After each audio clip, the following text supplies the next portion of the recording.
Hey there, folks. The #1 Beth Gibbons fan from the Infinite Jukebox here with another album review, and today I wanted to talk about the new Beth Gibbons record, Lives Outgrown. I never thought I'd review a Beth Gibbons solo album on this channel, I will not lie.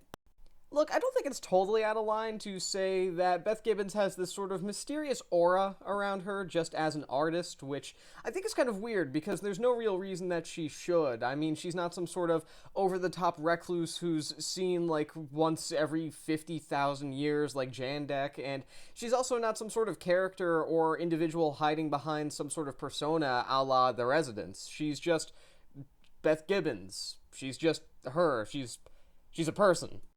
I think one thing you could attribute that towards is the fact that she's arguably one of the most beloved front people of alternative music to come out of the 90s, yet at the same time, her entire body of work overall is fairly limited. I mean, people generally speaking know her for 4 records, the 3 mainline studio albums from Portishead, and her solo studio album, 2002's Out of Season. Beyond that, she's a pretty private person who doesn't really have a ton of massive albums to her name in terms of her overall discography. It just so happens that the 4 records that people generally do know from her happen to be some of the most beloved albums of an entire subgenre. I mean, Portishead are arguably tied with Massive Attack, if not exceeding Massive Attack, as the single most beloved trip-hop band of all time. Beth Gibbons, despite her limited body of work overall, is easily an individual constantly involved with some of the most critically acclaimed records of an entire decade, in arguably 2 decades if you want to go into the 2000s work of Portishead for third. All of this to say the mixture of her legendary status and her infamously limited output has understandably made it so that if you ask the right kind of nerd, if you're in the right kind of community, her putting out an album or even a song is like pretty much a national event. So her first solo studio album in over 20 years, yeah, it's understandably kind of a big deal. And I mean, hey, here we are. I never thought I would see the day, but Lives Outgrown, the first solo Beth Gibbons studio album in over 20 years, it's here today, and it's a more than strong comeback for Beth Gibbons. Not that she ever really left. Yet at the same time, I also feel like it is a slightly flawed record that often does play to her strengths, but occasionally finds itself indulging in some passages here or there that I feel do drag the record down enough to prevent me from wanting to call it a magnum opus or even solo masterpiece of really any sort. But overall, it's still a good record. Let me explain. From a vocal standpoint alone, Beth Gibbons is extraordinary here, though I don't really think that's a total shock to anybody that's familiarized with her body of work overall. I mean, since she first stepped onto the overall music scene, the overall music industry, multiple decades ago, she's been beloved as one of the greatest front women that overall alternative music has ever really produced, and I think that's pretty inarguable at this point. Whether you are into Portishead and her vocal style or not, I don't think there's really any arguing against her as being one of the most distinct and one of the most influential even vocalists of an entire generation of front people, and that definitely shows here on this record, Lives Outgrown, where a lot of her best qualities, a lot of the sort of smoky, neo-noir, semi-jazzy vocal qualities of her performance style really do shine through here. Yet at the same time, I also feel like Lives Outgrown, somewhat surprisingly actually, manages to highlight a bit of evolution for Gibbons as a vocalist, as a performer, as there are a lot of moments here coming from her that I feel are much more vulnerable than I would ever expect. I mean, on one hand, the sort of semi-siren-like quality that you do get from Gibbons a lot in general is present here, and she simultaneously manages to sound intimate and extremely ethereal in a way that very few other vocalists throughout the history of alternative music have ever really been able to capture as effectively as she has. Yet at the same time, I really do feel like there are a number of moments throughout this record where it kind of feels like she's being even more raw vocally than she's ever been before, or at the very least in a very long time. I mean, obviously, this is a Beth Gibbons solo album. It's kind of bound to an extent, at least, to be a more personable, personalized release compared to anything that you would expect from her regarding her tenure with Portishead that is still technically ongoing. And I think overall, I will say that I kind of prefer this vocal style coming from her, at least in the context of the music here on her solo album. If she had gone for a more stripped back style on an album like, say, Dummy, I don't think it would have worked as well, because the sort of character that she plays, this, again, sort of neo-noir, at times deeply sensual kind of character on that record, or on other Portishead records, such as their self-titled, I feel like it's necessary. It's almost sort of a required mask for her to wear, a sort of role for her to play. But here on this solo record, Lives Outgrown, it feels like she's kind of taking that mask off and maintaining, again, a lot of the sort of mystical qualities of her vocal performances, but definitely delivering something that feels a little more honest, a little more earnest, a little more raw overall in terms of how she delivers her vocals. And that's not at all to say that she's sloppy here in terms of vocal delivery, or that it's garagey or anything like that. Just that, generally speaking, the ethereal qualities here are maintained. It's just that they are presented in a light that feels very one-on-one, and I kind of appreciate that in the context of this record. It really does show something new from Gibbons, even if it isn't consistent throughout the entirety of the record.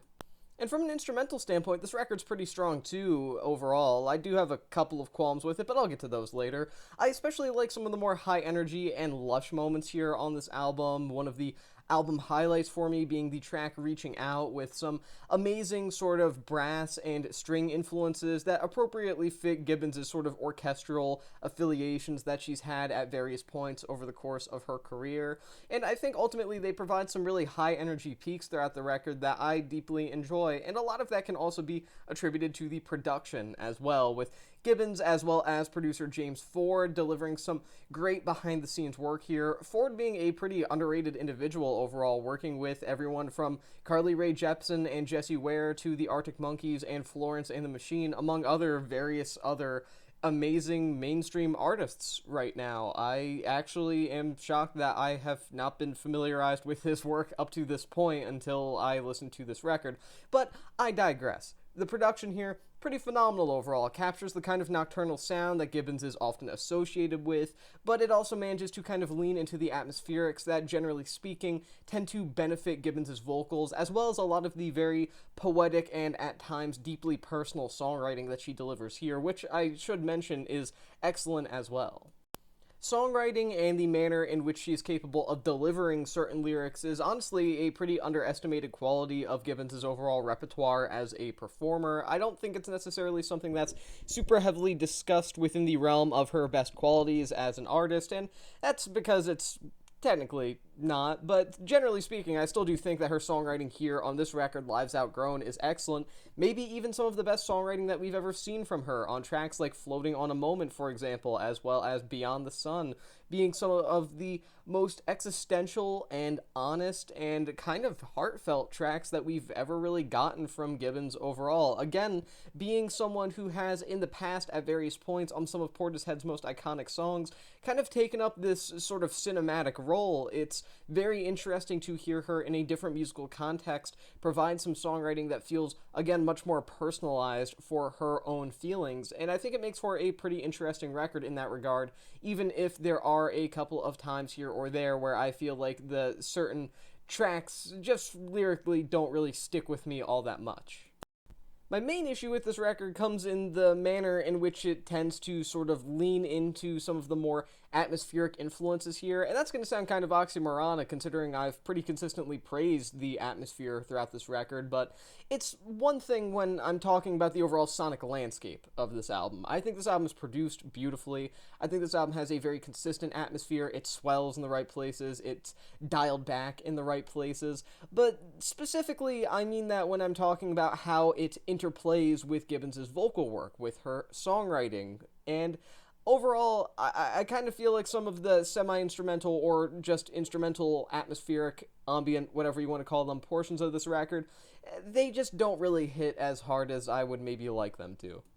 I mean, in my eyes, the major selling point of this record, the quality that makes this record as good as it is Beth Gibbons herself. Obviously, I don't think many people would argue against me in saying that, and because of that, I think this album is at its best when she is extremely present, when she is in the spotlight, when she is in front of everything else. Maybe you can call that her just being away from making new material for so long that it feels like it's kind of a shame when an opportunity is wasted for her to provide something new to the listener. Or maybe you could just call that her being significantly better than some of the more post-rock kind of influences that you do get here and there on this record. Either which way, I do feel like a lot of the instrumentals don't necessarily blow me away in the same way that a lot of her vocal performances and even the occasional lyric really can on this record. Again, not to say this album is bad instrumentally. Again, it is produced beautifully and it is well composed, and I do feel like there is, as I said earlier, a very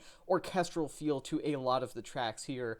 It's just that there are a lot of times where I feel like the instrumentals aren't nearly as gripping as the performances from Gibbons herself, and while that discrepancy would maybe be fine on a record that I didn't feel was so heavily reliant on atmospherics, this is an album that is exactly that. But with that being said, overall, I guess I don't really have a ton to complain about. I mean, besides the fact that it's her first solo studio album in well over 20 years, and I'm grateful that this record even got made in the first place, it's also just a matter of the fact that, excluding some occasionally lackluster instrumentals or the occasional line or two that I'm kind of cold or indifferent towards, I think that this is a great record from Gibbons. Is this an amazing comeback album? Yes. Do I think it's an amazing album overall? No, not really. But at the same time, vocal performances, you got some fantastic performances on here. You get to see some interesting progression and artistic evolution from Gibbons as a vocalist, as a personality, and I think that comes as a pretty nice surprise. I don't necessarily think that you have many artists out there continuing to grow and evolve and change their sound and style this far into their career while still maintaining roots in what made them so great in the first place. And as a whole, I think that this is an album that will not only appeal to people who are big Gibbons fans, big Portishead fans, but more than that, I think it's an album that'll just appeal to people that like atmospheric music in general. I think the main highlight here happens to be Gibbons herself over the atmospherics overall. I'm going to give this record 3.5 stars out of 5. And with that being said, that is the end of this album review. Thank you for watching The Infinite Jukebox, and I'll see you in the next one.